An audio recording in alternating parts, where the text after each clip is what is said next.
The courtroom laughed, but not at my tears. My husband, Adrian Vale, lounged in his chair as if he already owned the verdict.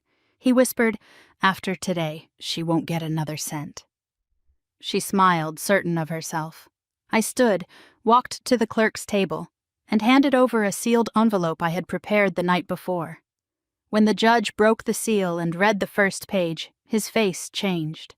He set the papers down, looked straight at Adrian, and said quietly, "Mr. Vale, this alters the matter completely.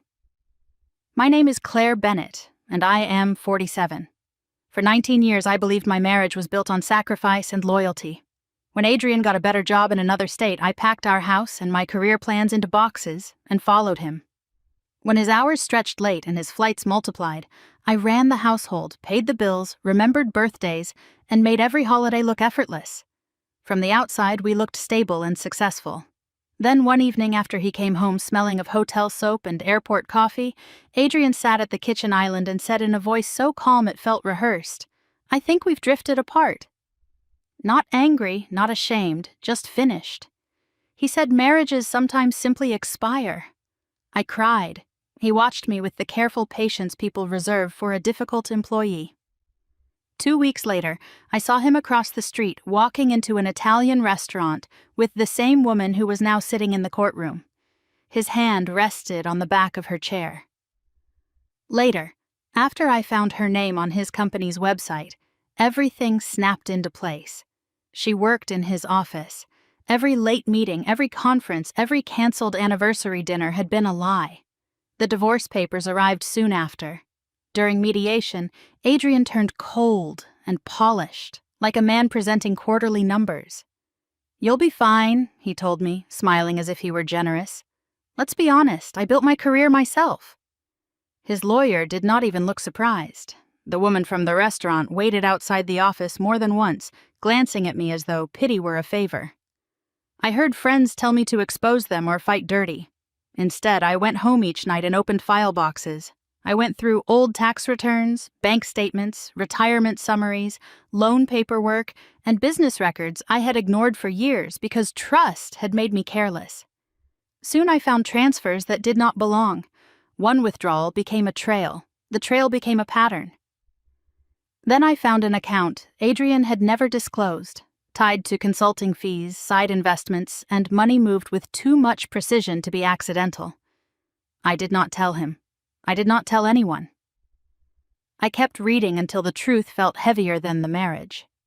On the night before the final hearing, I wrote a letter to the judge. It pointed to the documents I had found and asked the court to look beyond Adrian's version of events.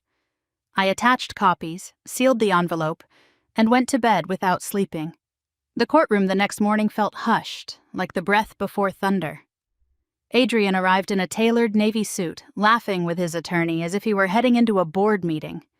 The woman from his office sat in the gallery, composed, watching me like a spectator at a game she thought she had already won.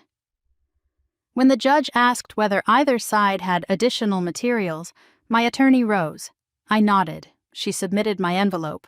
The judge opened it, read, then reached for the bank records and disclosure forms. Adrian's grin disappeared. "Your Honor," his lawyer said. The judge did not answer right away. He kept reading, then finally asked Adrian to explain several transfers to accounts that had never appeared on the sworn financial statement. Adrian stammered, tried to call them bookkeeping errors, then said he did not remember. The judge was not impressed. He called a brief recess. When we returned, the room had changed. Adrian's shoulders were tight. His lawyer looked as though he had aged 10 years in half an hour. The judge said the court now had reason to believe material assets had been omitted, and that the marital estate might be larger than reported.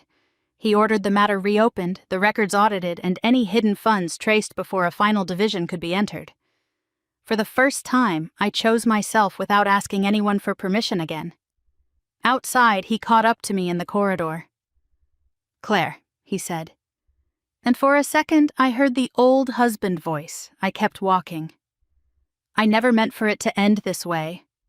I stopped at the door and said, "It ended when you started building your future out of lies." Then I stepped into the sunlight. A year later, I bought a smaller house with my own name on the deed, accepted a promotion I had once declined for his sake. The letter did not win my life back. It merely opened the door. I walked through it myself.